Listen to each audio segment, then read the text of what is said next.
Bonsoir, bonjour et bienvenue dans ce nouveau numéro de Mulhouse et vous, ce numéro de février. Février, c'est le mois des amoureux et je peux vous assurer qu'on vous a préparé cette émission avec amour sur le thème de Mulhouse, ville du futur. Dès maintenant, cliquez sur la petite touche abonnement de votre chaîne YouTube pour être au courant toujours du contenu qu'on va vous proposer et puis allez nous donner un petit peu de force en likant et en vous abonnant à nos réseaux sociaux. Ce mois-ci, encore une fois, je ne suis pas tout seul à débuter l'émission et c'est Noémie qui m'accompagne, alias Ungrino sur les réseaux sociaux. Salut Noémie, comment tu vas? Salut Yvan, ça va très bien et toi? Cool, ça va très bien, je suis content de te retrouver. J'ai fait le début de l'année avec Marion le mois dernier, je suis heureux de t'avoir avec moi ce mois-ci. Très contente de prendre la suite. C'est parfait. Mulhouse, ville du futur, tu as un petit peu planché, tu as un petit peu regardé ce qu'il s'y est passé et ce qu'il y a devant nous au travers de ta chronique bimensuelle, on va dire ça comme Tout ça. à fait. Avec Marion, c'est une fois sur deux. Eh ben, je te propose qu'on envoie le jingle et puis je t'écoute avec attention. On y go.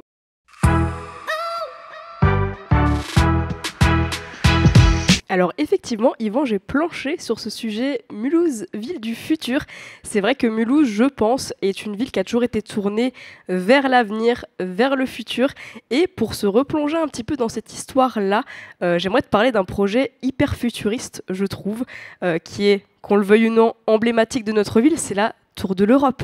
Alors c'est un projet qui est hyper décrié parce que forcément, y a eu plein de passations de propriétaires, notamment au restaurant panoramique qui se trouve au sommet, mais c'est vrai qu'on passe, je pense, tous devant et en fait on ne sait pas de quoi il en est, pourquoi cette tour a été construite. Alors pour ceux qui ne le savent pas, cette tour elle a été construite via Émile Muller, donc ça c'était son ambition de faire une tour déjà qui avait 3 faces. Pourquoi 3 faces ? C'était une dimension européenne qui était super importante pour lui, donc représenter l'Allemagne, la Suisse et la France. Donc il y a une dimension européenne qui est super importante. Alors de base, elle devait faire 130 mètres de haut. Pourquoi ? On voulait rivaliser avec les Italiens, parce qu'il y a la tour Pirelli à Milan qui mesure aussi 130 mètres de haut. D'accord. Il y a des surcoûts, en fait, quand on fait un bâtiment de plus de 100 mètres de haut. Donc on a dû se contenter, entre guillemets, que de ces 100 mètres. Mais c'est vrai que avant, alors ça c'est une petite info pour les chauvins on va dire, avant que la tour Montparnasse à Paris soit achevée, et la tour de l'Europe c'était la plus grande de France. Incroyable ça. Voilà, petite info Okay. pour les chauvins qui fait bien plaisir. Alors c'est vrai que moi j'ai jamais eu l'occasion d'aller manger dans ce restaurant de la Tour de l'Europe. Moi j'ai mes parents qui m'en parlent dans les années 90. Quand tu avais envie de te faire plaisir, t'allais au restaurant. Alors on parle d'un resto quand même qui tournait sur lui-même, qui offrait une vue à 360 sur la plaine d'Alsace, sur les Vosges, sur le Jura, sur la ville de Mulhouse. Donc c'est vrai que cette expérience n'était que dispo à Mulhouse fut un temps. Donc aujourd'hui, il y a des travaux qui ont été entrepris pour revaloriser ce projet. Donc j'espère, vu que j'ai jamais eu l'occasion d'aller manger là-bas, vu que le restaurant a fermé en 2014, d'aller y manger un très bon repas avec une vue qui est incroyable. Eh bien moi je l'espère pour toi parce que petit, j'ai eu la chance d'aller y prendre un petit goûter avec mes parents. J'en garde un souvenir incroyable, donc j'espère vraiment que tu auras cette chance aussi. Et puis que tous ceux là qui nous regardent, qui n'ont jamais été dans ce restaurant panoramique, puissent le tester. Donc fin 2025, normalement, on pourra aller se faire un petit repas là-bas. Alors je parlais de... Noémie ? Oui, c'est une invitation. J'accepte avec plaisir. C'est le mois des amoureux, non ? Je vais rougir. Voilà. Alors je parlais effectivement de dimension européenne. C'est vrai que Mulhouse est hyper tourné vers ce, on va dire, cet objectif-là de partage avec les pays qui partagent nos frontières. Donc l'Allemagne et la Suisse. Mulhouse nous offre plein de possibilités d'escapade. On va à Bâle hyper facilement. Et j'ai un micro coup de gueule pour terminer ma chronique. C'est vrai que moi j'aimerais une connexion un peu plus fluide avec Fribourg en Allemagne, parce que c'est une ville dans laquelle j'aime beaucoup aller. Pourquoi ? Pour ses coffee shops, pour les petits canaux. C'est une ville aussi dont je pense on pourrait beaucoup s'inspirer, notamment en termes d'écologie et de politique cyclable, parce que je me balade énormément à Mulhouse à vélo et c'est pas hyper agréable de se balader, de pédaler tout simplement dans notre ville, bien qu'il y a des infrastructures qui se développent, la cité du vélo, etc., de très beaux projets, mais je pense qu'on devrait un petit peu s'inspirer des voisins. Pour toi, petit coup d'accélérateur de ce point de vue-là, et c'est le mini coup de gueule de Noémie aujourd'hui. Merci beaucoup Noémie pour cette chronique. Et puis, tu sais que dans la suite de l'émission, on va recevoir quelques invités et je serais assez intéressant de connaître leur avis à eux sur cette liaison, notamment avec Fribourg, sur la piétonisation et puis le vélo en ville. On les accueille ? Merci beaucoup et on va les accueillir tout de suite. Yes. Eh bien, avant le jingle, ça c'est des applaudissements qui viennent bien. On va accueillir Caroline Porot, Marie-Elisabeth Nort et Guillaume Delemazure dès maintenant. Merci beaucoup Noémie. Merci.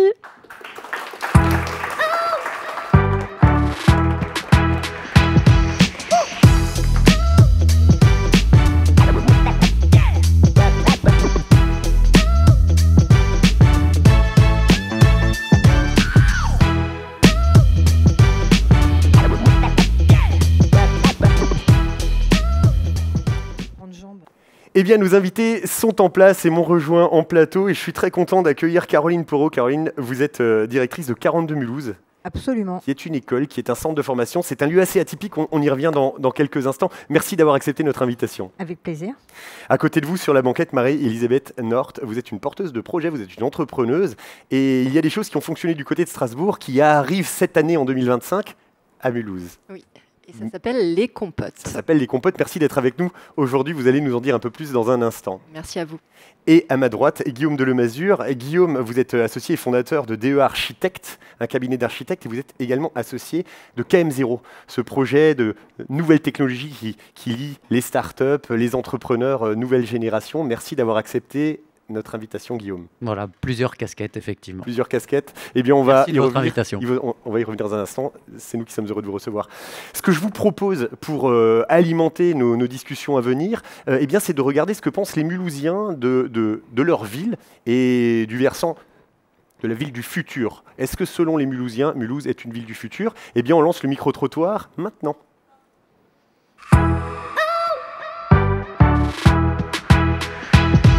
Et Mulhouse, dans 10 ans, vous voyez ça comment?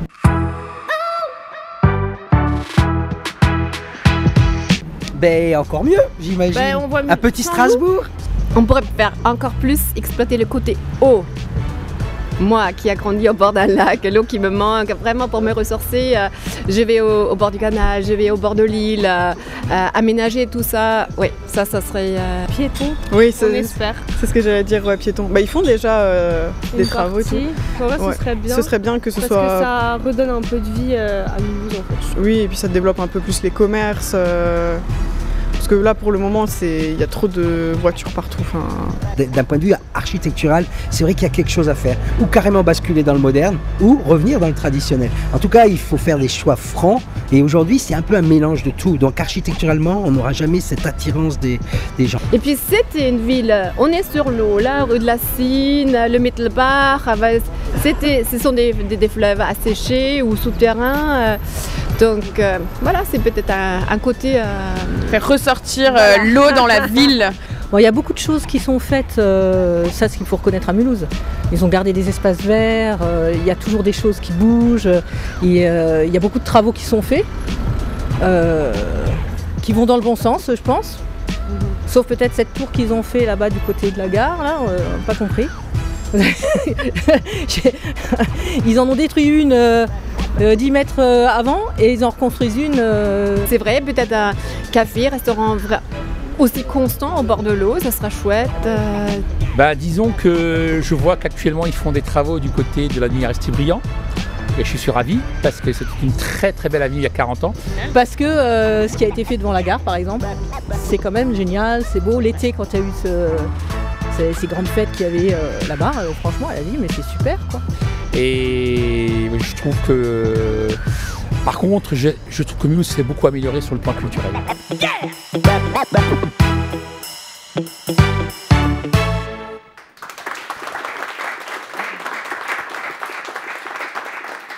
Les Mulhousiens ont un vrai avis sur la manière dont ils voient leur ville et dont ils voient leur ville dans 10 ans. La première question, j'ai envie de m'orienter vers Guillaume Delemazure. Au niveau architectural, quelle est la direction que prend la ville de Mulhouse et quel est le Mulhouse de demain? Alors c'est très intéressant ce qu'on vient d'entendre. Oui. Une ville hétéroclite, une ville hétérogène. En fait, pour moi, c'est pas du tout un problème, c'est plutôt une des forces de la ville. C'est une ville où tous les styles architecturaux se rencontrent et c'est dû au passé de la ville, puisque c'est une ville qui s'est constamment reconstruite sur elle-même, elle s'est réinventée. C'est une ville relativement jeune d'ailleurs. Et c'est ce qu'elle continue à faire. Alors on a eu une petite période de baisse où on a connu quelques années difficiles, on va dire, dans les années 90-2000, mais là c'est reparti de plus belle. Il y a une certaine innovation en architecture et c'est tout ce que je souhaite à la ville en fait, c'est qu'elle utilise toutes les ressources qu'elle a à sa disposition, puisqu'en fait c'est une ville, comme vous le savez, qui est industrielle et qui a plein de friches, et encore beaucoup de bâtis industriels à réinventer. Et ça a été longtemps notre faiblesse, maintenant c'est notre force. Donc plutôt que d'aller construire de l'ultra contemporain comme on l'a entendu, aussi, ouais. Utilisons à bon escient tous ces magnifiques bâtiments, on peut les rénover d'une belle manière, leur donner une nouvelle vie avec un petit truc en plus, et fabriquer une nouvelle ville avec tout ça. Avec ce qui existe et avec le passé et l'histoire de la ville. Exactement. Caroline, vous êtes directrice de 42 Mulhouse. Où se situe 42 Mulhouse ? Justement, dans un bâtiment qui a été rénové par Guillaume, qui est une friche industrielle, puisque c'est l'ancien site de la SACM, la Société Alsacienne de Construction Mécanique. Donc ce qui est hyper intéressant, c'est que on fait repartir sur les lieux de l'ancienne gloire industrielle de Mulhouse de nouvelles activités numériques et technologiques, puisque moi je dirige une école d'informatique. Oui. Donc c'est quand même qui est situé dans un bâtiment du 19e. Donc c'est assez fantastique. D'abord, le bâtiment est magnifique, mais aussi cette capacité à réutiliser et justement à voir la ville se reconstruire sur elle-même, à réutiliser les bâtiments qui existent pour les magnifier, pour en perpétuer la mémoire, parce que c'est quand même un patrimoine exceptionnel. Très bien, donc la ville du futur, c'est la ville qui sait réutiliser l'histoire et qui sait s'adapter à ce qui a été son histoire. Marie-Elisabeth, vous êtes porteuse d'un projet qui est né du côté de Strasbourg, si je ne m'abuse, les compotes. On devrait voir les compotes arriver ici avec une philosophie bien particulière qui pourrait être liée à la manière dont on réutilise l'ancien pour entrevoir le futur. Est-ce que vous voulez peut-être nous présenter un peu cette philosophie? Est-ce qu'elle est les compotes, ou ce sont les compotes? Oui, alors... Je rejoins ce qui a été dit. En fait, les compotes, c'est simplement remettre au centre l'humain et donc créer un lieu de vie. Donc, utiliser en fait une ville qui est aujourd'hui une ville qui fourmille d'idées, de projets, et vraiment créer un lieu qui permettrait finalement de créer du lien entre ces différents projets. Donc, les compotes, de manière toute simple, c'est en fait un lieu hybride qui mêle deux activités. Un café avec un sourcing 100% local, très important, et un espace de coworking. Donc vraiment faire du lien entre les personnes qui sont là pour travailler, lancer leurs projets, développer leurs projets, et des personnes qui seraient juste de passage et qui peut-être auraient envie d'échanger avec ces personnes-là ou pas, et être un lieu aussi solidaire avec un certain nombre d'acteurs qui viendraient toute la semaine créer du lien et créer des événements, parce qu'aujourd'hui le but c'est vraiment, comme je l'ai dit, de créer un lieu de vie, et pour ça il faut qu'il se passe des choses. Après Strasbourg, pourquoi Mulhouse? Marie-Elisabeth, qu'est-ce qu'il y a, et ma question s'adresse à vous trois, qu'est-ce qu'il y a de fort, qu'est-ce qu'il y a d'attractif à Mulhouse pour venir développer les projets architecturaux, ce type d'école un petit peu atypique, et puis là donc je suis avec vous Marie-Elisabeth, ce type de projet tel que les compotes?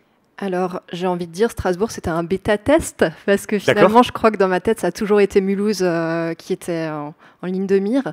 Pour la simple et bonne raison, c'est qu'ici, il peut se passer plein de choses très vite, de par la taille de la ville, je pense, de par le fait qu'on peut aller très vite en rencontrant très vite les bonnes personnes. C'est très important, je pense, surtout dans un projet entrepreneurial. Et par rapport à ce qu'on a dit avant, oui, l'architecture est hétérogène, mais les gens aussi le sont, et c'est ça qui est une richesse dingue. Et un lieu de vie ne peut pas fonctionner s'il n'y a pas plein de gens différents qui s'y rencontrent et qui créent ensemble. En fait, moi, je vais créer l'ossature d'un espace, et derrière, c'est les gens qui vont l'embellir. Donc on joue sur les êtres humains, ça reste encore l'humain au centre de tout. Et Guillaume, KM0, une énorme machine à café de 11 500 mètres carrés, qui a été créée avec une phrase. J'ai lu le site internet de Steve Jobs qui disait: le plus important dans une entreprise, c'est la machine à café, car c'est le lieu où naissent les projets. J'aimerais que vous nous présentiez KM0, mais on a eu de la part de KM0 une petite vidéo d'interview et de présentation. Elle dure 2 minutes, je vous propose qu'on la regarde tous les trois, et ensuite Guillaume, vous pourrez nous présenter ce lieu et ce projet. Nous réagirons là-dessus. Eh bien, on peut lancer la vidéo de KM0, s'il vous plaît. Bonjour Fouad, comment tu vas? Moi c'est Hakim. Ah ouais. Bonjour Fouad, comment tu vas? Ça va, merci, et toi? Ça va, ça va. J'ai une petite question pour toi aujourd'hui. Ouais. Tu as une activité professionnelle ici sur le KM0 de Mulhouse et je voulais savoir en quoi ton activité professionnelle, elle s'inscrit dans le développement de la ville. Stafengo, c'est une start-up qui est née à Mulhouse, à KM0, et c'est un logiciel qui va permettre de simplifier toute la gestion administrative des ressources humaines pour les TPE et les PME. Le KM0, c'est l'endroit de l'innovation. Le village ByCA, on accompagne le développement de l'innovation, donc des start-up aux grands groupes. On a dit qu'il fallait absolument qu'on la crée sur Mulhouse, pour plusieurs raisons, parce qu'elle porte un dynamisme, et quoi de mieux que aussi ce lieu qui est KM0. Donc on s'inscrit pleinement dans le développement de la ville et de son futur. Ce qui m'a poussé à venir à Epitech Mulhouse, c'est son intégration avec le KM0. On a une pédagogie par projet qui est très différente, on n'a pas de professeur, etc. Et surtout, on avait le choix de travailler toutes les matières qu'on voudrait. On forme les futurs professionnels de l'audiovisuel en ayant une approche pédagogique qui est différente, qui se base plus sur la pratique que sur la théorie, qui va un peu du coup contre le modèle universitaire. Pour moi, le futur, c'est maintenant. C'est vrai qu'il faut venir à Mulhouse pour comprendre Mulhouse. Mulhouse, c'est une ville qui gagne à être connue.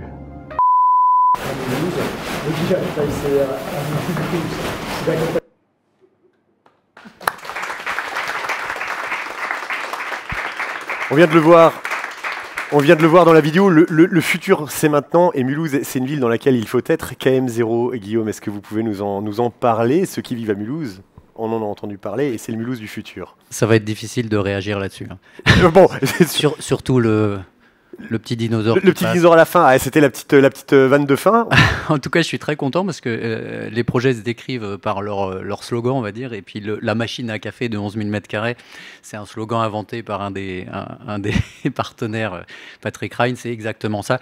Finalement, ça poursuit ce qu'on entendait précédemment sur les compotes. C'est un espace de rencontre qui a été vraiment destiné aux industriels pour leur donner la possibilité de rencontrer les bonnes personnes pour continuer et développer leur activité. Donc, par extension, on a accueilli des formations, on a accueilli des startups et ainsi de suite. On a mis tout ce monde-là dans un même contenant. Le contenant, on l'avait déjà. On revient à notre sujet précédent. On avait ces 11 000 m² d'une ancienne usine qui avait énormément de sens, dans laquelle étaient nées des entreprises incroyables. Il fallait lui redonner une vie. Tout le monde le connaissait, ce lieu, donc lui redonner une vie, c'était important. Il fallait surtout pas le mettre par terre. Et on a fait réentrer tout ça avec vraiment une idée, si vous voulez, particulière. On servait vraiment ces entreprises. Et c'est ça qui a fait la spécificité du KM0. Des écosystèmes de ce type-là, il en existe plein, mais ils n'ont pas forcément une force, ils ne s'appuient pas forcément sur une force vive du territoire. Vous disiez, on a eu l'occasion d'échanger un petit peu, donc vous avez fondé un cabinet d'architectes, associé de KM0, mais pour vous, votre rôle dans la vie, c'est d'établir des liens entre les gens pour que les projets aillent plus vite. Cette phrase, vous me l'avez dite, ça représente peut-être un petit peu ce qui se passe là-bas, mettre plein de gens ensemble pour développer les projets plus vite. Comme quoi, il faut faire attention à ce qu'on dit dans les entretiens. Effectivement, non, vous avez totalement raison. Et ça, c'est une des forces de Mulhouse, clairement. C'est une capacité à avoir du lien direct entre les porteurs de projets, les décideurs, les gens qui vont faciliter un projet. Et on peut le comparer à d'autres villes, on ne va pas les citer parce que ça leur ferait du tort, mais autour de la nôtre, ici, c'est plus facile d'entreprendre. Alors, c'est pas forcément facile pour autant. Je veux dire, le passé de la ville a été difficile à certains moments, mais on trouve en fait une proximité entre les gens et surtout une capacité à pas se prendre trop au sérieux. Alors, je laisserai Caroline. Ma transition est presque toute trouvée. Vous m'aidez à la faire. Qui permet vraiment, lorsqu'on échafaude, puisque le KM0, je finirai là-dessus, c'est quand même des associés qui vont voir un maire à l'époque et les autorités en leur disant est-ce qu'on pourrait avoir un lieu, il nous faudrait à peu près 2000 m², et la personne qui leur répond ce ne sera pas 2000, ce sera 11 000 et vous les prenez et vous vous débrouillez avec. Et ça, c'est fort. Et voilà. Très bien. Et 10 ans après, enfin non, oui, 10 ans après, puisqu'on a mis 10 ans en fait à élaborer le projet. Il a ouvert il y a seulement 3 ans, mais il y a eu beaucoup de gestation avant. 10 ans après, il y a 1200 personnes dedans. Et l'une des structures s'appelle 42 Mulhouse. En lisant et en me renseignant un petit peu, 42 Mulhouse, le slogan, c'est apprendre le code et casser les codes. On parle de vision futuriste, on parle d'architecture, de manière de lier les gens, mais on parle aussi de manière d'apprendre, de manière de se former. Caroline, la manière dont se développe 42 Mulhouse est extrêmement intéressante et je disais atypique, mais à vous peut-être de nous expliquer le mode de fonctionnement et la philosophie de 42 Mulhouse. Alors, on ne va pas avoir assez de l'émission, mais D'accord. je vais essayer de faire court. 42, c'est un concept d'école d'informatique qui a été créé il y a un peu plus de 10 ans à Paris et qui aujourd'hui a essaimé dans 56 campus, 7 en France, 1 à Mulhouse. Le principe, c'est de se dire, on a besoin de compétences en informatique, mais être compétent en informatique, c'est pas forcément être ingénieur. Et on a besoin, on peut se former tout au long de la vie. On peut être un jeune autodidacte et avoir besoin de se professionnaliser. On peut être un actif de 30 ou 40 ans et avoir envie de se former. Comment on fait? On n'a pas envie de retourner dans une formation classique. À l'école, ouais. On a besoin de flexibilité. Et on a besoin de lever un certain nombre de freins. Donc 42, c'est une école qui est gratuite, à laquelle on peut accéder sans condition de diplôme, sans limite d'âge. C'est une école sans prof, qui est ouverte 24 heures sur 24, 7 jours sur 7. Donc on peut aller se former quand on veut. Et c'est une vraie école puisqu'on a 160 ordinateurs. Donc ce n'est pas du distanciel. Voilà, alors l'idée, c'est effectivement de créer dans KM0 un circuit, c'est un écosystème KM0. Donc il y a des entreprises, des startups, des écoles. Donc moi je forme des étudiants qui vont aller en stage dans les startups ou dans les entreprises ou qui vont créer eux-mêmes leur startup. Donc on est dans un système totalement vertueux où chacun est le client ou le fournisseur de l'autre. Et on crée surtout des compétences très nombreuses, puisque moi, depuis la création de l'école, j'ai accueilli à peu près un peu plus de 400 étudiants. Donc j'ai des promos d'une centaine. Donc c'est très atypique et ça ne pouvait atterrir qu'à Mulhouse et j'allais dire qu'à KM0. Bon. Parce que c'est un peu dingue comme système. Ça marche, mais c'est un peu dingue. Et dans des villes universitaires très classiques, que je ne citerai pas non plus, pour ne pas être désobligeante, ça marcherait moins bien. Bon, Caroline.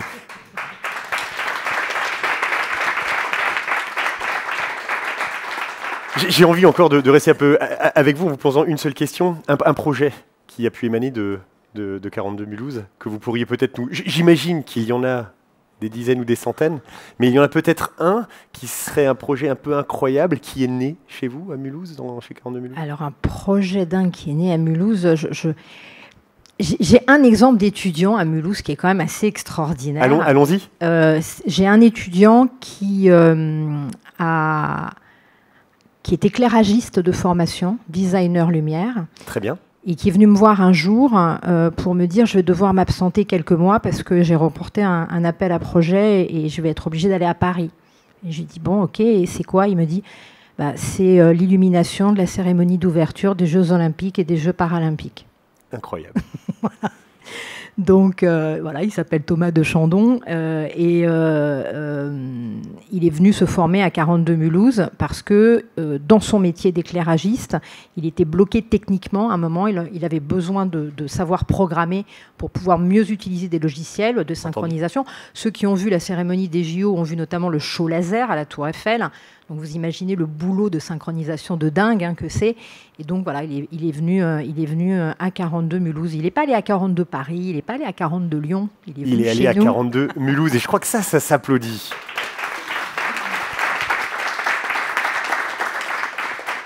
La ville du futur, c'est une ville qui casse les codes. Marie-Elisabeth, avec les projets que vous portez, comment vous voyez véritablement le Mulhouse de demain avec le côté humain qui a tellement d'importance pour vous?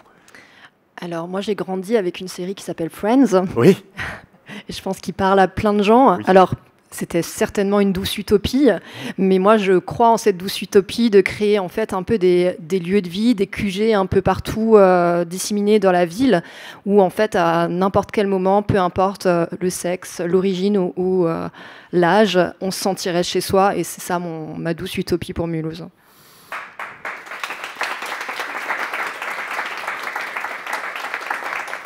Un rêve ou une vision pour le Mulhouse du futur, Guillaume? Oui, j'ai plein de rêves, effectivement. Ouais. On a entendu aussi dans le petit reportage du début ce côté Mulhouse qui se réinvente, qui devient plus piéton, qui devient plus végétal. En fait, c'est déjà bien parti. En ce qui concerne la végétation, par exemple, c'est une ville qui est très verte. On l'ignore, mais ouais. on le sent quand on va justement dans d'autres villes. Cette transformation, elle est déjà en cours, en fait. Et on va en voir maintenant les résultats. Le Mulhouse du futur, il se construit déjà maintenant. Moi, ce que j'aimerais, c'est qu'on conserve cette capacité justement d'innovation en utilisant ce qu'on sait déjà faire et en construisant dessus, et surtout en mettant en relation les différents acteurs de la ville de manière simple pour faire émerger tous ces nouveaux projets, mais de manière quasiment, vous voyez, intrinsèque. Ça naît du territoire. C'est une ville, on ne l'a pas encore forcément dit, mais c'est une ville qui crée ses propres projets. Si vous voulez, c'est peu souvent des gens extérieurs qui viennent s'implanter, c'est vraiment des projets qui... Voilà. Et la ville du futur, elle va faire ça, elle va réinventer notamment une nouvelle architecture en utilisant ce qui est déjà en place, en le verdissant, en retrouvant un centre piétonnier qu'on a eu, mais qu'on a effectivement fait parcourir par la voiture pendant un temps. Tout ça, c'est déjà en route. Certains vont se plaindre du fait que certains bâtiments seront peut-être un peu trop m'as-tu vu, un peu. Mais c'est cet ensemble assez hétérogène qui va fabriquer à la fin quelque chose de motivant comme on le connaît à Mulhouse. Merci pour cette réponse. Ah, je l'attendais avec impatience, la petite... Mais ça pourrait aller dans la continuité, Guillaume, de ce que vous nous disiez là. La petite notification, c'est un internaute, c'est quelqu'un qui nous suit, qui a une question à nous poser. Et la question, elle est assez directe. Et je vous la lis telle quelle. À force de tout piétoniser, est-ce que ça ne va pas tuer le centre-ville? Alors, on veut rendre les rues piétonnes. On veut... Tiens, Noémie passait tout à l'heure un petit coup de gueule en disant... J'aimerais mieux rouler en vélo dans Mulhouse. Et puis finalement, là, quelqu'un s'interroge en disant est-ce que ça ne va pas tuer le centre-ville, plus pouvoir y circuler, peut-être ne plus pouvoir y venir avec la voiture? Qu'est-ce que vous en pensez? Caroline, vous avez... Vous me regardez avec oui, je regarde parce que, alors, moi, j'ai un passé en politique, hein, puisque j'ai été directrice de cabinet du maire de cette ville. Hein, et c'était un combat entre nous, la piétonisation, parce que lui, il était très pour la piétonisation et moi, j'étais très prudente. Il y a un équilibre subtil à trouver. On a un centre-ville commercial, on a des commerces qui fonctionnent bien à Mulhouse. Et il faut faire attention, effectivement, à trouver un équilibre entre... on circule, c'est agréable, on fait du vélo, etc. Et on permet quand même à des gens de venir de l'extérieur, de se garer sans trop de difficultés et pas à 20 km, hein, parce que quand on me dit c'est très bien, on va aller dans un parking relais et puis on va prendre le tram. Désolé, mais les gens ne le font pas. Donc il faut être réaliste. Je trouve que la politique est assez équilibrée de ce qui est fait à Mulhouse. Les places 30 minutes, l'extension de la piétonisation est vraiment agréable, mais elle n'est pas excessive. Donc pour l'instant, très honnêtement, je trouve que ça se passe bien. Cet équilibre est respecté. Parfait. Écoutez, je vous remercie, le temps passe très vite. Le temps passe très vite quand on est ensemble et que les sujets sont passionnants. On va passer à la suite du programme, mais avant de passer à la suite du programme, je souhaitais vraiment vous remercier chaleureusement d'avoir pris du temps et d'être venu nous rencontrer dans notre émission Mulhouse et vous. Merci beaucoup à tous les trois. Pour la suite du programme... Ah oui, on peut applaudir. Pour la suite du programme, eh bien, on va parler de récits graphiques. Alors, le récit graphique, c'est pas vraiment moi qui vais vous en parler, mais je vais plutôt vous emmener à la rencontre de deux personnes. Elles s'appellent Araceli Calero et Pablo Martin. Ils sont de la société Vega Studio. Et puis, ils sont à l'origine du premier guide illustré sur l'architecture de Mulhouse. Je suis allé les rencontrer et je vous emmène avec moi maintenant.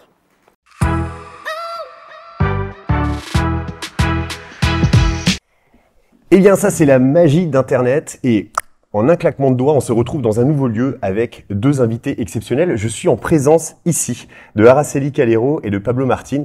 Ce sont des invités très spéciaux pour une bonne raison déjà. Eh bien, c'est qu'ils nous viennent de Cordoba, en Espagne, et ils sont venus spécialement pour nous parler d'un projet qui leur tient à cœur. Araceli, bonsoir. Oui, bonsoir. Vous allez bien?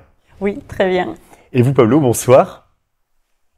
Très bien, merci beaucoup. Vous allez bien, c'est cool. Alors, la première question que j'ai envie de vous poser, tiens, on va faire la galanterie. Pablo, je vous propose de repasser le micro à Ara. Ara, est-ce que vous pourriez, s'il vous plaît, vous présenter pour nos téléspectateurs, allez, de l'origine jusqu'à votre arrivée à Mulhouse? Ouf. Oui, bon, en fait, le lien avec l'Alsace a commencé en 2011 pour moi, car j'ai fait ma 5e année de l'école d'archi à Strasbourg. Donc, ça a été comme les premiers points d'ancrage. Ah, pardon. C'est très bien. Ouais, je vous ai fait un signe discret, mais c'est très très bien comme ça. Pardon. Donc, voilà. Et en 2015, on est retournés toutes les deux ensemble à vivre à Colmar. Et on a commencé à travailler à Mulhouse. Donc, ça nous a fait déménager à Mulhouse. Et on travaillait dans des agences d'archi. Et voilà, on faisait les allers-retours Colmar-Mulhouse. Et à chaque fois, on se disait, mais en fait, Mulhouse, ça a l'air d'être plus active, où ça nous réveillait beaucoup d'intérêt. Donc voilà, on a déménagé. Le chemin jusqu'à Mulhouse. Strasbourg, Colmar, Mulhouse. Les 3 villes de l'Alsace. Et de votre côté, Pablo, est-ce que c'est le même parcours de l'origine jusqu'à la ville de Mulhouse que vous aviez suivi? Alors, j'ai pas fait Erasmus à Strasbourg, mais j'ai rencontré Ara. Donc, elle m'a ramené en Alsace. Je savais pas où c'était l'Alsace déjà. J'ai eu de la famille qui vivait de l'autre côté, dans la France atlantique. Quand je suis arrivé ici, je me suis dit, mais c'est pas la France, ça, c'est autre chose. Mais bon, en tout cas, moi, je viens de Séville et je suis architecte comme Ara. Et on est arrivé à Mulhouse aussi en cherchant aussi un endroit où commencer à travailler. Dans les premières années, en tant qu'archi, c'est très important aussi ces premières années sont comme un baptême professionnel et pour nous, c'est aujourd'hui un endroit où on a des amis surtout qui nous ont fait revenir, qui nous ont fait inventer ces projets et voilà, c'est un peu le parcours. Très bien. J'ai envie de savoir quelque chose. Pablo, je crois que vous êtes arrivé à Mulhouse il n'y a pas plus de 3 heures en arrière. J'aimerais savoir quel a été le premier sentiment, la première chose que vous avez ressentie en revenant à Mulhouse, parce que voilà, depuis les années mulhousiennes, il y a eu quelques autres villes. Vous vivez aujourd'hui en Espagne. Le premier feeling, le premier sentiment en arrivant à Mulhouse tout à l'heure? Ben déjà, à l'aéroport, c'est très bizarre. Ça n'arrive pas partout, mais peut-être vous êtes habitué. Mais il y a un bus qui part en Allemagne, il y a un bus qui part en France. Et il y a un bus qui part en Suisse. Donc moi, je fais confiance au conducteur du bus allemand qui m'a dit, je vous assure, mon bus, il passe par la gare de Saint-Louis. Et donc ça, c'est quand même hallucinant pour nous. Mais en ce qui concerne Mulhouse, l'arrivée de Mulhouse en train, c'est quand même majestueuse parce qu'il y a cet immeuble, le bâtiment annulaire qui pour nous est comme le symbole de notre projet. C'est une véritable entrée de ville et niveau architecture, c'est unique. C'est très rare de retrouver des bâtiments annulaires. Et aussi, c'est un schéma que moi, je faisais pour mon travail aussi, donc c'est des souvenirs. Et dans cette nouvelle étape, on rencontre des amis, donc je devrais parler aussi des amis. Que, même aujourd'hui, ils sont avec nous aussi, donc c'est... Une vraie vie, un vrai lien au-delà de l'architecture avec la ville de Mulhouse. Ara, j'ai envie de vous poser la question aussi, le sentiment, le feeling en revenant à Mulhouse. Donc on comprend qu'au niveau architecture, arrivant à la gare et se trouvant face au bâtiment annulaire, ça fait quelque chose pour un architecte. Comment vous ressentez à chaque fois votre retour à Mulhouse? Bon, hier, par exemple, c'est pas la même chose arriver pendant la journée que pendant la nuit. Donc, je suis arrivée hier soir, en fait, en voiture. J'ai une ancienne patronne, amie et très proche, qui est venue me chercher. C'est Christine. Donc, elle est venue me chercher en voiture. Elle m'a dit, écoute, peut-être qu'on arrive encore au Surnaturel. C'est un bar qui est à rue Poincaré, à côté de la place de la Bourse. Je vois que vous connaissez les bonnes adresses, Sarah. Oui, voilà, non, mais en fait, c'est... Et j'ai dit, juste, on s'est garé, et j'ai dit, mais il y a quelque chose de cinématographique dans la ville de Mulhouse, dans la façon dont elle était éclairée la nuit. C'est pas forcément hyper éclairé et ces côtés un peu mystérieux d'hier soir, c'est un peu aussi en parallèle avec cette mystère architectural, des couches et couches d'histoire. Donc c'est un peu cette idée de mystère, toujours de mystère. L'idée du mystère. En même temps que familiarité, parce qu'on y revient souvent, mais voilà. Très bien. Ce que je vous propose, c'est qu'on rentre un peu dans le vif du sujet. Alors, vous avez fondé tous les deux l'agence d'architecture Vagae Studio il y a quelques années. Et puis, c'est via cette agence-là que vous êtes porteur du projet Mulhausen Milusa, récit graphique d'une ville singulière. La première chose que j'ai envie de vous demander, vous avez visité des villes dans le monde, vous avez vécu dans plusieurs villes à travers le monde. Pourquoi ce projet sur Mulhouse? Pourquoi Mulhouse? Puis quelle différence entre Mulhouse et les autres villes dans lesquelles vous avez pu vivre ou que vous avez pu traverser? elle nous échappait. On ne comprenait pas certaines notions de la ville, on lissait une complexité. De ma part, j'ai travaillé au Revers. Donc tous les jours, depuis le début, quand on habitait à Colmar, de la gare, monter les Revers à pied, déjà les maisons, le mélange des styles majestueux des fois ou exotiques en même temps. Donc avec toute la végétation, pour moi c'était toute une expérience, l'aller et le retour déjà. Et donc c'est cette complexité après en s'évaladant dans la ville. Même on voyait une synagogue à côté d'un temple protestant. Après on voyait une église catholique, les cités ouvrières. Donc aussi les bâtiments industriels. Donc toutes ces richesses, il nous a fallu la comprendre. Et donc égoïstement, on a commencé à faire ça pour nous. Okay. Donc voilà, c'est un peu l'origine. Très bien. Pablo, Mulhouse, Mühlhausen, Milusa, on a déjà 3 langues, 3 manières d'appeler Mulhouse. Puis, récit graphique d'une ville singulière, ça veut dire quoi au juste? C'est quoi ce projet? Alors, comme Harald l'a expliqué, nous, on a commencé à essayer de comprendre cette ville qu'on ne comprenait pas. C'est comme si, depuis nos origines, les instruments d'interprétation de la réalité urbaine, on n'arrivait pas à comprendre la ville. Et donc, nous, on a commencé à la dessiner, à la redessiner, à regarder des plans historiques, et à révéler les couches des différentes villes qui se sont superposées les uns sur les autres. La ville allemande, la ville indépendante, la ville française, la ville après la reconstruction. Et ensuite, on a enchaîné des discussions et on s'était dit, mais il faudra faire quelque chose avec ça parce que c'est peut-être intéressant de doter la ville d'un outil comme nous, on l'a fait pour nous. Et c'est à ce sujet que, sans rentrer dans la sociologie, dans d'autres champs qui ne sont pas le nôtre, on a décidé de créer ces récits graphiques qui étaient à la fois une manière de présenter la ville dans sa complexité, mais sous un même langage, d'une manière homogène, et pouvant faire des rapports entre les bâtiments de différentes périodes, de différentes typologies. Et aussi, c'était une manière de soutenir ces mouvements qu'on a sentis qui existaient, qui commençaient à exister dans la ville, dans laquelle les citoyens, les citoyennes, ils essayaient de justifier l'importance de la ville, de lutter contre cette image négative qui pour nous était incompréhensible.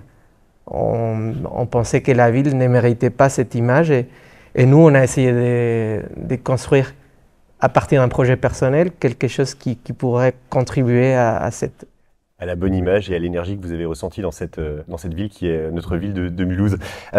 C'est un projet que vous appelez un projet évolutif. Qu'est-ce que ça signifie, un projet évolutif? Oui. Alors, pour que les choses soient faisables, des fois, on est très têtu. Donc, depuis le début, on savait qu'on voulait faire un guide d'architecture, car il n'existait pas. En fait, nous, pour comprendre la ville, on a cherché ces guides et on ne les trouvait pas. On les trouvait à Bâle, mais on ne les trouvait pas ici. Donc, on s'est dit, la ville a besoin de ça, mais comment on fait ça? Donc, déjà, les cadres des journées de l'architecture sont un cadre idéal pour faire des événements ou des activités liées à la divulgation de l'architecture. Donc on n'avait pas beaucoup de ressources la première année, c'était en 2022. On avait déjà commencé à dessiner des bâtiments. Donc on a voulu faire une expo, mais on n'était pas bien calé dans les calendriers pour trouver une bonne salle. Donc on s'est dit, écoute, avec ça, avec ces ressources, on peut le faire dans la rue, sur les zones d'affichage livres. Et donc avec ce qu'on en avait, on a matérialisé cette expo. Et l'année suivante, on était bien calé dans les calendriers, donc on a pu exposer au CIAP avec un mode de présentation adapté à l'échelle d'une salle. Et donc, petit à petit, ça nous permettait de continuer à dessiner, jusqu'à arriver à 35 bâtiments. Voilà, qui sont dessinés. On a mis nos efforts sur la question de l'image urbaine, parce qu'en fait, il y a un des points fondamentaux du projet qui est de s'adresser au grand public, donc de rendre l'architecture accessible et appropriable, et en lien avec ces sentiments d'appartenance et de valoriser sa ville. Et donc voilà, il y a pour le guide, l'idée est en cours et on est concentré sur l'image urbaine. Donc voilà. Très bien, vous parlez de sentiment d'appartenance alors que vous vivez en Espagne et vous parlez comme ça de la ville de Mulhouse, c'est absolument incroyable. Quels sont les projets, les journées de l'architecture, il y en a chaque année. Le projet ou ce que vous allez mener là, justement, pour les prochaines, Ara ou Pablo? Ouais. Là, on est en pleine campagne de financement du guide. Et bon, on va en parler dans une seconde. Ouais, donc, pour l'année prochaine, on espère revenir et vous présenter ce guide qui va être le premier guide illustré sur l'architecture de la ville. Et pour nous, même si on est en Espagne, je pense que nous faisons partie d'une génération qui est très européenne. Notre métier, on l'envisage avec cette vocation collective et européenne. Être en France, pour nous, c'est juste changer la langue et les horaires. Mais on se sent à la maison aussi, donc c'est pas, on voit pas vraiment ces frontières-là. Très bien. Très bien. Alors là, vous parlez de quelque chose de très important. C'est absolument central lorsqu'on mène un projet tel que le vôtre. C'est le financement. Évidemment, ça nécessite d'être aidé. Et vous avez lancé une campagne de financement participatif sur la plateforme Ulule. Est-ce que vous pouvez expliquer aux personnes qui nous regardent de quoi il s'agit, comment ça fonctionne et comment eux pourraient-ils mettre une pierre à l'édifice de ce projet? Et les projets, ces projets personnels, on s'est entouré des professionnels aussi, des historiens, des éditeurs, parce qu'on savait que la distance nous mettait dans une position fragile si on voulait faire ces guides. Donc dès qu'on a compris qu'il faut que l'équipe soit un peu plus grand, on a cherché des appuis financiers et dans le guide, il compte avec des appuis de la DRAC, la mairie, des associations de patrimoine de la ville. Et pour essayer d'atteindre l'objectif financier du projet, on a lancé cette campagne en octobre dans le cadre des journées de l'architecture via la plateforme Ulule, qui est une plateforme pour des projets participatifs. Ce n'est pas exactement des dons, c'est des mécénats, c'est-à-dire vous achetez le guide en prévente et vous avez des cadeaux en échange, des tote bags, d'autres articles associés au projet. Très bien, donc de manière très très simple, n'importe laquelle des personnes qui nous écoutent pourrait participer au projet. Ils peuvent le faire jusqu'à quand? Donc on est en février là, jusqu'à quand peuvent-ils participer les gens qui ont envie de vous apporter un coup de pouce? Oui, en fait, jusqu'au 16 février, la campagne est ouverte, mais en fait, il nous manque un 40% de l'objectif de la campagne pour réussir à l'objectif. Donc, on espère pouvoir réussir dans les semaines qui arrivent. Et voilà, donc à partir de 20 €, c'est la contribution individuelle minimale en échange d'un guide. On peut participer. Donc c'est un format pré-vente, c'est un échange de l'objet. Très bien, on fait un petit clin d'œil à ceux qui nous regardent là. On va mettre le lien sous la vidéo pour pouvoir cliquer et puis participer. J'ai encore une dernière question à vous poser. Il y a eu un grand travail de recherche. Mulhouse a une histoire. Comment vous voyez le Mulhouse du futur, le Mulhouse de demain? Waouh, le futur, c'est compliqué. Est-ce que vous avez une idée? Et puis ça peut peut-être même être un feeling, une sensation ou un souhait pour la ville de Mulhouse.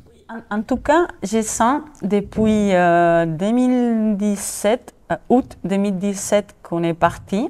À chaque fois qu'on y retourne, je sens que la ville, elle est encore de plus en plus vivante.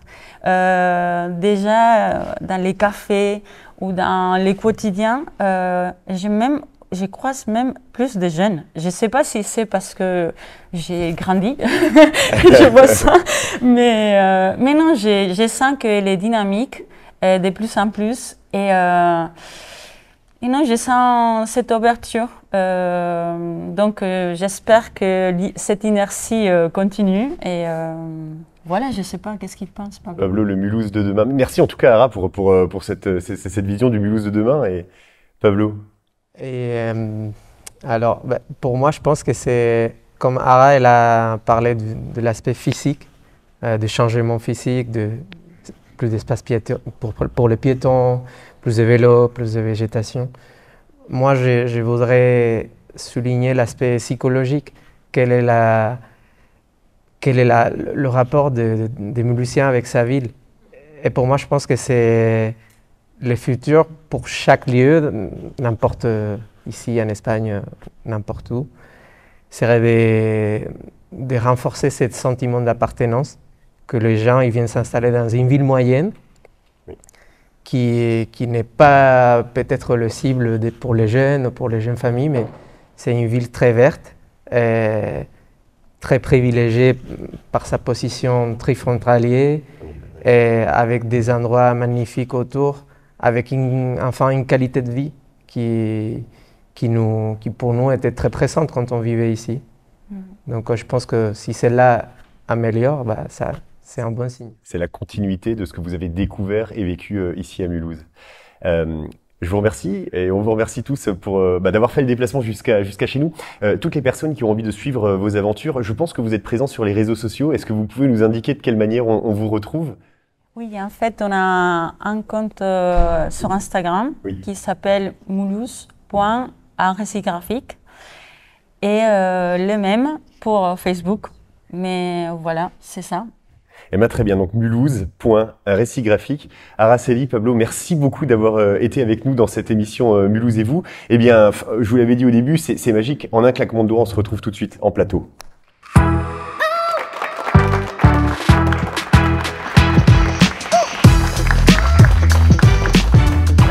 Eh bien, nous voilà de retour en plateau et puis pendant la séquence qui vient de se dérouler, Kautar m'a rejoint. Salut Kautar, comment tu vas? Ça va très bien, merci. Je suis content de te retrouver à chaque fin d'émission pour notre séquence artiste du mois avec Cerise FM. Kautar, toi tu es la présidente de l'association Madame. J'aime bien toujours entendre quelques mots au sujet de la sauce.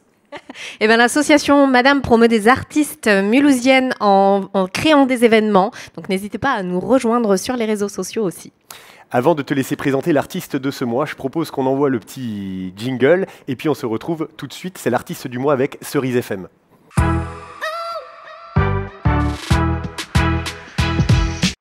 Kautar, t'es allé à la rencontre de chouettes artistes de nouveau? Tout à fait. Qui ça? Eh bien, par ce froid d'hiver, je vous emmène pour vous réchauffer un petit peu à travers le monde dans des pays chauds.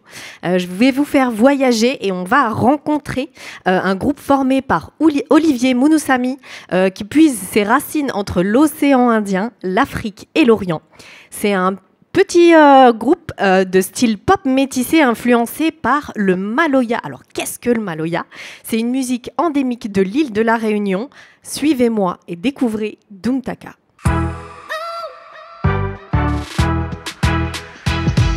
On se retrouve en direct du Noumatrouf pour l'émission Mulhouse et vous avec Doumtaka.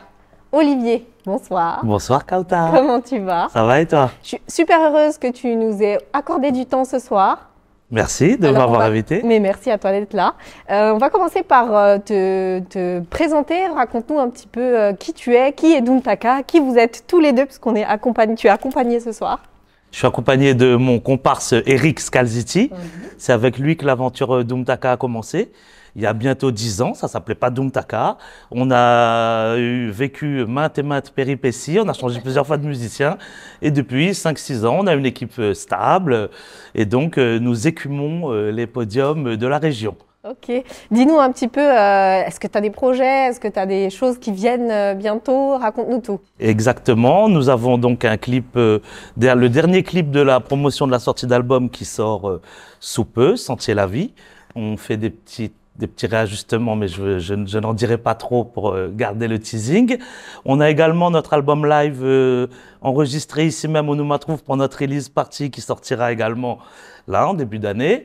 Et on a également le projet de monter un deuxième album en studio qui est davantage pop avec du zouk, funk, blues, salsa, bossa nova, voilà. Génial. Et toi, Eric, du coup, ça fait combien de temps que tu fais partie de l'équipe et que tu supportes Olivier? À peu près depuis le début.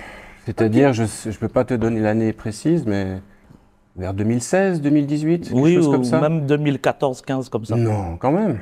Ah, le temps passe. On voit pas le temps Les passer. premiers cafés qu'on a commencé à boire ou parler de musique, c'était plutôt en 2014.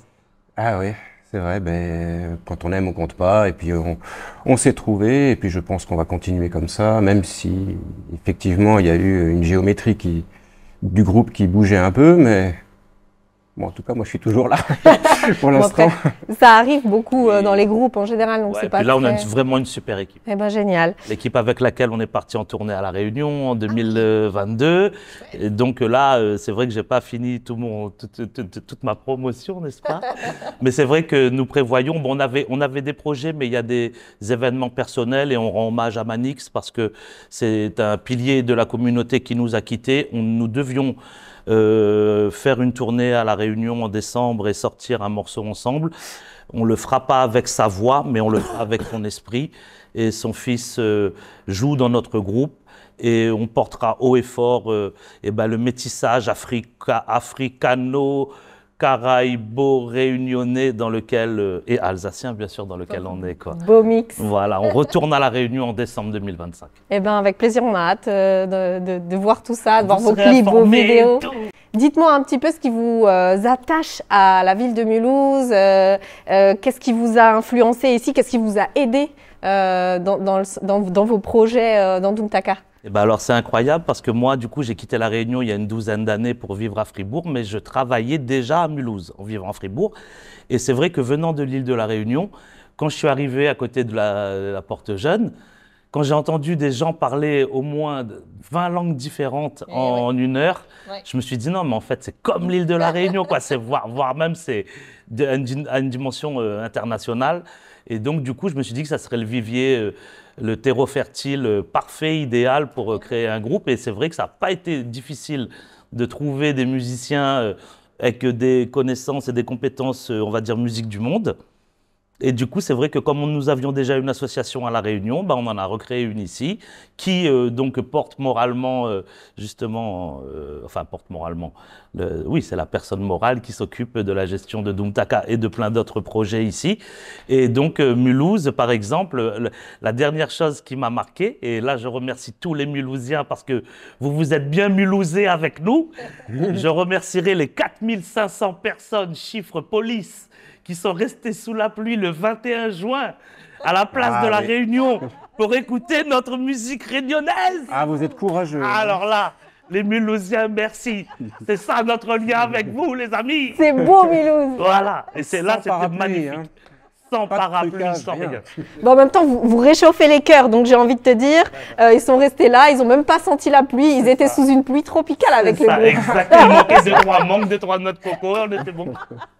Génial. Eh ben merci, on a hâte de vous entendre. Je vous dis tout de suite de nous suivre et d'écouter Doomtaka. Tout de suite au Noumatrouf.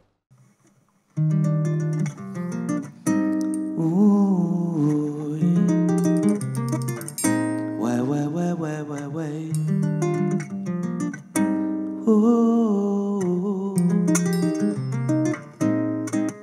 Toi, oui, aïe, ça fait mal, ça prouve que je suis vivant, que je dois aller de l'avant même si la douleur est vive. Oui, aïe, ça fait mal, ça prouve que je suis vivant, que je dois aller de l'avant même si la douleur est vive. Oui, aïe, oui.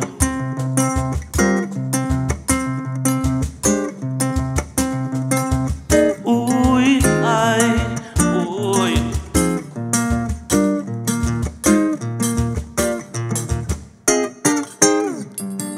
Théo, on l'a bien apprécié, on l'a bien ambiancé, on l'a bien évolué. Ensemble, on les a fait, oui, comme l'arrivée.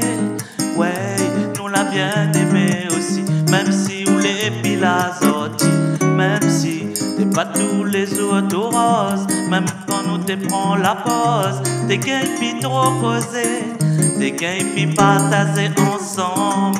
Asté chacun de son côté. Na voici les pieds en attendant à moi mi plaisir santé. Oui, aïe, ça fait mal. On veut que je suis vivant, que je dois aller de l'avant même si la douleur est vive. Oui, aïe, ça fait mal. Ça prouve que je suis vivant, que je dois aller de l'avant même si la douleur est vive. Oui, aïe.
So baby, just sit here and wait a minute before you walk out the door. I wrote this song just for your pleasure, like a sad song you will adore. When I was out, then you were my treasure.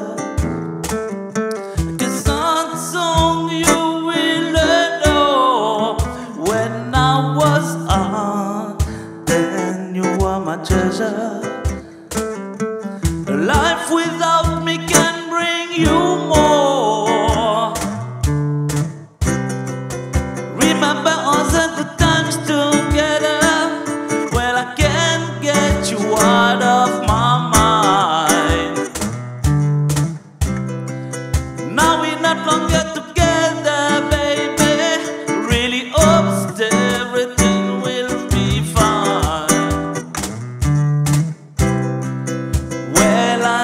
About it, I really can't get you on my mind. Love is such a good thing, baby, but it's really hard, but it's really hard, but it's really hard.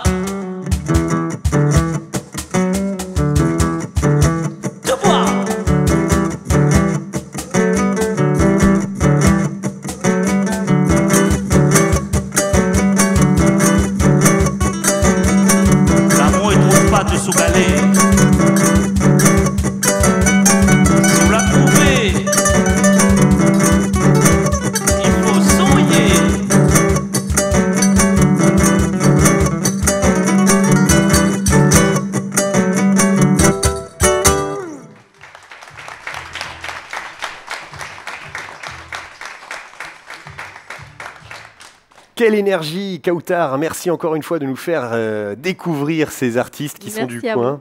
C'est génial, c'est la fin de l'émission Kautar. Je te repose la question, est-ce qu'on se revoit le mois prochain? Bah évidemment, bien sûr que je serai là avec d'autres artistes. Avec des surprises? Tout à fait. Je compte sur toi. Eh bien, on se retrouve le mois prochain si vous le voulez bien. Non, je sais que vous le voulez. Puis pour nous donner encore une fois de la force et des encouragements, n'hésitez pas à partager le contenu de nos émissions, à vous abonner à nos réseaux sociaux et à vous abonner à notre chaîne YouTube. Ce projet est porté par l'association Mulhouse J'y crois. C'est sur mulhousejycrois.com que vous retrouvez toutes les informations. On termine comme d'hab. Mulhouse, sachez-le, c'est une chance. Mulhousez-vous bien.